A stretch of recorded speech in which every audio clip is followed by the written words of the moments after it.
Hi, I'm going to do a video today about relationships.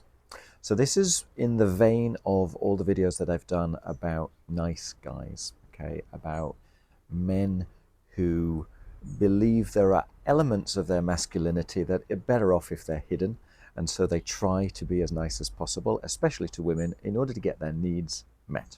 So we're going to talk about that predominantly from this aspect of relationships, and I'll try and keep it short, but obviously this is a massive subject.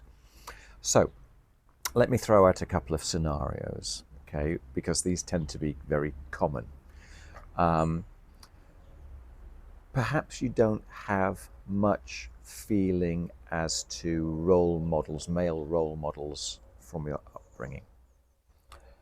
Perhaps it was very hard for you to express your needs directly in your upbringing. Perhaps exhibiting your emotions was taboo at home. Okay? If any of that resonates, what I'm saying is that when people develop a manipulative strategy, it's not necessarily because they're bad guys, it's a rational response to the way that they grew up. Okay, so if you grow up in an environment where it's impossible to be direct, to express the fact that you have human emotions, if it's impossible to get a gauge from your family system as to what are healthy emotions and what are not, right? So that story inside of you is a sort of a maelstrom. Well, you can either ask for your needs to be met directly by asking for them, or you can go in the back door. You can go about it in surreptitious ways in the hope that you get your needs met by other people somehow picking up on it. Yeah, and that allows you to keep the peace, to maintain a sort of a steady base within the family system, so there's no stress that as a child you can't deal with. Okay, that becomes a habitual way of getting your needs met from childhood that you just kind of continue all the way through. And typically, whatever your habitual responses are, they tend to be the things which are most exhibited in relationships, right? Because these are close, intimate relationships where it's much harder to maintain a mask. You tend to revert to type. Okay. If that makes sense to you, then let me throw out the scenario which probably repeats itself ad nauseum when it comes to relationships. So, because you are accustomed to getting your needs met through the back door rather than the front door, rather than being direct, it's very uncomfortable to upset someone. It's very uncomfortable to say no to someone. What I'm going to hazard a guess is occurring is that you either have no relationship at all because it's too dangerous, or if you do, you are trying to ingratiate yourself with the other person. You're trying to appear perfect, right? Not like the other guys that are animalistic and rude and who burp and slather. You're trying to be an angel.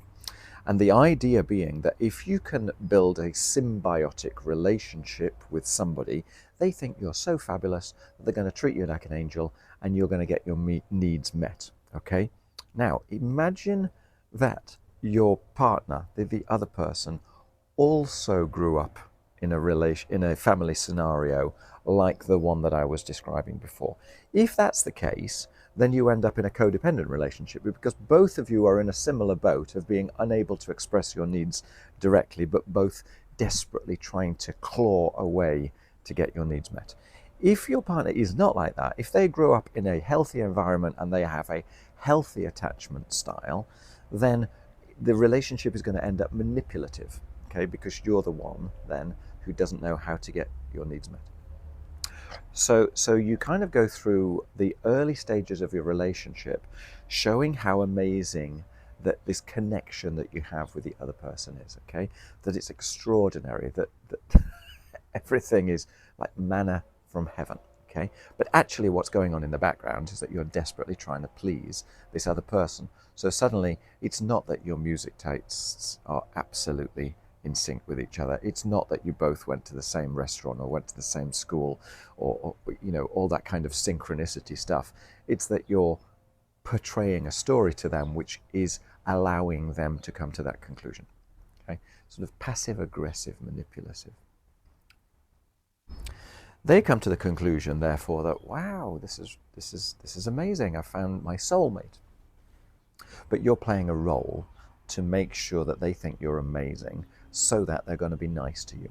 Okay, and that probably kind of works for a while, but then it doesn't deliver what you really need, because for a start off, it's a massive effort for you to continue playing that role. Plus, the other person doesn't really know what it is that you need. They're constantly kind of guessing.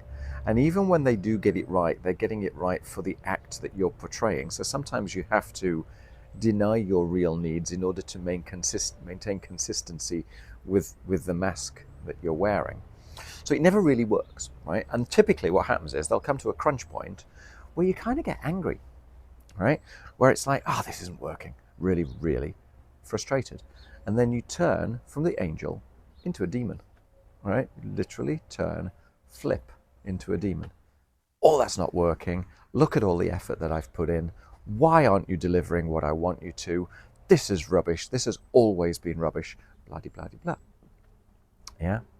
The other person at this time, their jaw is hanging down, right? Because they've suddenly seen a person that they didn't see before. Whereas to you, this is blatantly obvious, because you were like this all along, right? As far as you're concerned, you have just reverted to type. It's just that before you weren't portraying type.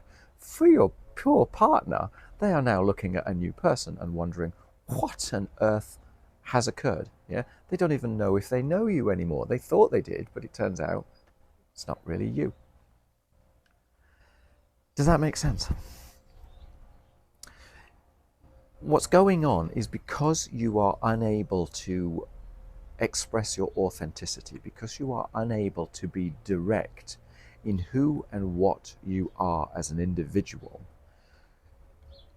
it's too risky to expose certain elements of yourself to, especially to an intimate partner who could potentially hurt you.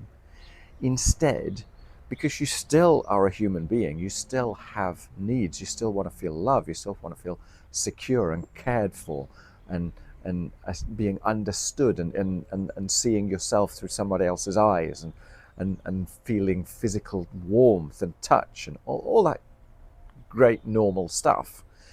But somehow or other, that's not possible to be expressed. And so you go about it through these mechanisms which cannot possibly deliver, because they're not in alignment with the core of you, because the core of you somehow or other has to be stuffed down. Okay. More interestingly than that, you can then look into why and how do people pick the partners that they do, and how much of it is explicit and how much of it is implicit, and are there elements of your partner that you kind of get attracted to because maybe they give you a sense of control, or maybe they give you a sense of play, elements of your life that are not there that you can suck on someone else's from, or maybe their character reminds you of elements of your childhood, of your mum or your dad. You know, there's a whole variety of subconscious reasons why we can become attracted, without really wittingly becoming aware of it, to the people that we pick as partners. So the thing to do is to question.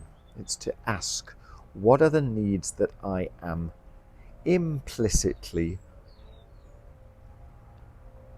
playing all my cards on, rolling all my dice on? And what is it that I am really, really angry about when I don't get? What is all this effort going towards that the other person just isn't getting, right? And is it all their fault that they're not getting it? And therefore you're going to turn to be the real you. Question what are those needs, and question what is the problem with expressing it directly, okay? Question what are the familiarities with what's going on at the minute? What are the safety points? What are the areas that make you feel as if you're not rocking the boat? okay? As if somehow or other you're maintaining a sense of stability inside the relationship, whilst nonetheless hopefully getting a little bit of what it is that you're looking for. Because what you're doing is you're learning about yourself, right? To the point where it's less scary to express that to somebody else. Because the way that you have a fantastic relationship with someone else is by expressing your truth, right? It's by being you, by being spontaneous, by being powerful, by being energetic and vivacious and flamboyant, being driven, being motivated, knowing who you are, and expressing it and taking a risk that's just you. And it might be crazy, but isn't that what intimate relationships are all about? It's about releasing your joy. Yeah. So when all of that has a lid upon it, and you resort to these covert tactics to get your needs met, well, I mean, put yourself in the position of the receiver of that, right? When someone is trying to manipulate you into doing something that you don't want to do, you'll do anything to run a million miles away from that scenario. We're all the same. It's not going to work. Yeah. So dig into it. Dig into what's going on. You know, lean into the feelings. Ask what is the meaning underneath the feelings, and go with that, right? And if you can, express it to your partner. Consider this, okay? The person that your partner thought he or she was with, that's not you. They don't know you, right? They think they know you, right? Just consider that for a moment, yeah? So it cannot possibly work, right? Because our nature comes out from time to time, and then they wonder what on earth it is that they're stood staring at. In order to receive what it is that you're wanting to receive from someone else, to receive their love, even their acceptance, well, they have to see you authentically, right? They have to see you in your truth, kind of warts and all, and go, all right, you're not perfect, you've got flaws, everybody got flaws, but I admire you. You can't receive admiration from someone when you're portraying a lie, yeah?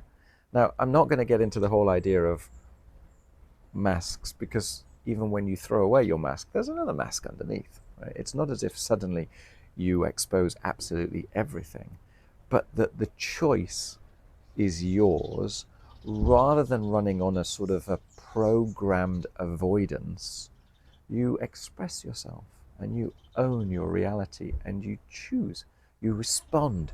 Rather than reacting, you respond. And this is just freeing. It's a wonderful freeing result. I hope that's interesting. Yeah, go chew on it. It kind of ties in a little bit with the games people play. It ties in with narcissism, with manipulation. I mean, the whole thing is a circle. All the world's a stage. All right, cheers. Bye.